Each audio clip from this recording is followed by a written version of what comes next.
For today's tear done this Swiss-made piece of laboratory equipment, the Metrom 671 switchbox.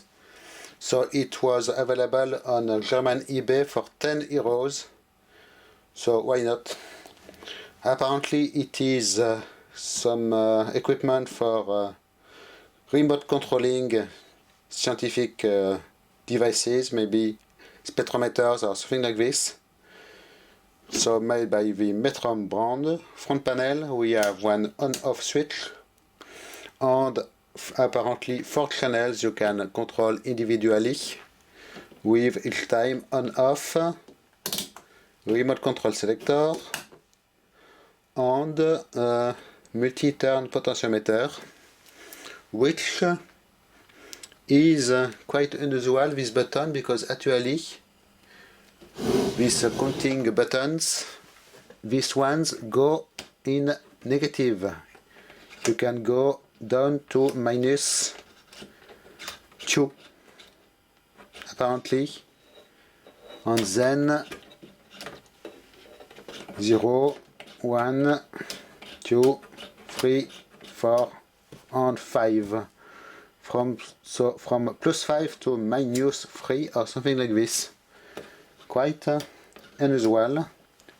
Very old school green LED here to indicate the channel is activated. On the back, what do we have?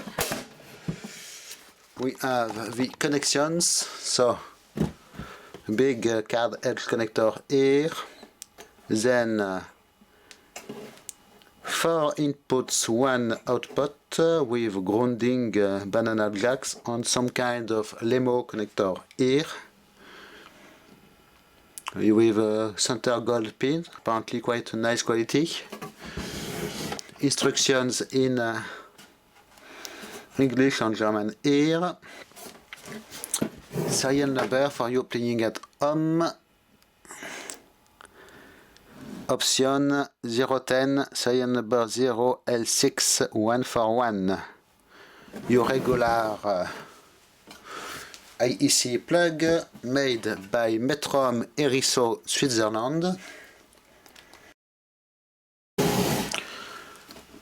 And here one extra label from the dealer in Germany. Okay, so what do we have in here? It will probably be a one-way tear down because really I do not need to keep this device. I have no use for it. And it is actually pretty light. Very nice aluminum box at least. But we will find out immediately if it is good or not. Maybe it is full of hybrid electronics. So apparently this rear panel will pop out like this, with a very old school slotted screws here. Okay, it looks like first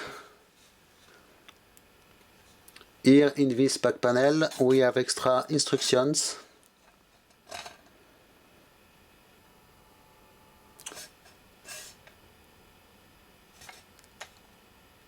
With warning sign here, put the circuit boards in their correct place in English, French and German. Okay, so this top cover goes off like this, nice aluminum panel here. And as you can see, we are almost empty, so I will put the camera over it and we will check what we have. So quite obviously here the housing is standard and could be used for several devices, as you can see, but in this case it is almost empty because we have a big empty spot here with some quality stamp here.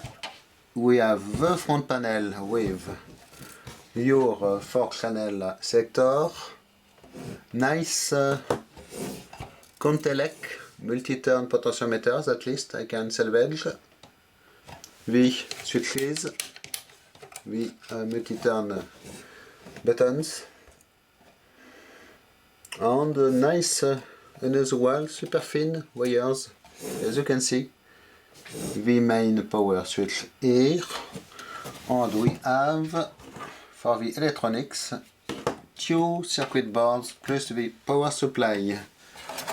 So this one is the one with external access, just 4 relays with diodes for the coil, 1 test point and gold contacts at least, but really not much here, as you can see. Quite disappointing. ITT brand Swiss made relays, so at least they can be salvaged, I guess. Seems to be good quality parts. The main board here with the signal input output.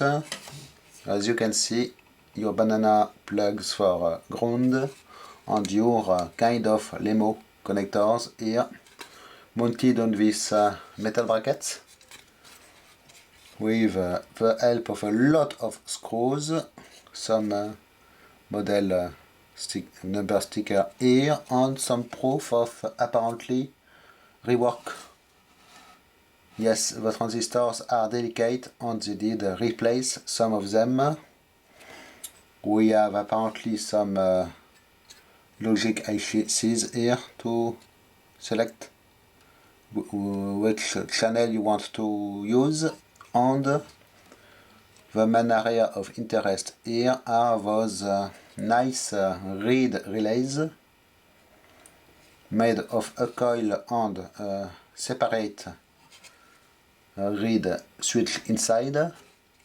And here you can see for the signal input output and signal selection they did use insulated Teflon standoffs, and it looks like these things are gold plated in the middle. It is not very obvious because of the solder over the gold plating, but at least more diodes, bus bars here on the circuit board, and it is all. So at least nice copper coils and nice red switches, and BC 549 transistors. Okay. So it is better than nothing. Some parts to salvage at least, because I do not know what I could do else with this board. We are left with the rails to insert the circuit boards here. Nice card edge connectors, and as you can see we have slots in these connectors, but they are the same spot, so it is why you could mix the boards and insert the board here in the wrong location, because they had provision to do a foolproof thing and avoid this problem, but not. It is quite weird. Okay, here we just have a little power supply board. These wires come from a transformer back here. This is empty apparently, just we have the plug and the voltage selector, a lot of air behind, and one very regular transformer in here, nothing to see. LM358 regulator here, old school Hero RDE, yes, RDE capacitors. This one is really not good. And the main power output here from the power supply with something quite particular. You can see it is just a pin header like this, with a little gold-plated pins and wire soldered directly to them. They did even cut one of them here, and really it is not well secured in place. There is nothing to secure it. With a little shock it could unconnect very easily, and also there is nothing preventing you to put it in the wrong direction, I believe. Ah, maybe they did plug this one here. Yes, okay. But nothing particular to see here, really. So it was a €10 eBay purchase. For the parts, I believe it will be good because we have nice gold wire wrapping contacts here. Nice multi-turn potentiometers at least. A nice switches with this thread button. Oh, this one actually is not in the best condition. Okay. And unusual blue paint on the front panel at least. Okay, so you cannot win every time with random eBay purchases. You never know what you will get. I was not able to find any internal photos of this device on the web, so there is a lot of Metrum equipment available on eBay at very random prices. It is old school laboratory equipment, very nice quality back in the time, but now completely obsolete, so you can get this kind of stuff pretty cheap. And they are always the same design with a blue front panel. Okay, at least I will salvage the nice connectors here, I believe, but it is what it is. So, thanks for watching, bye bye.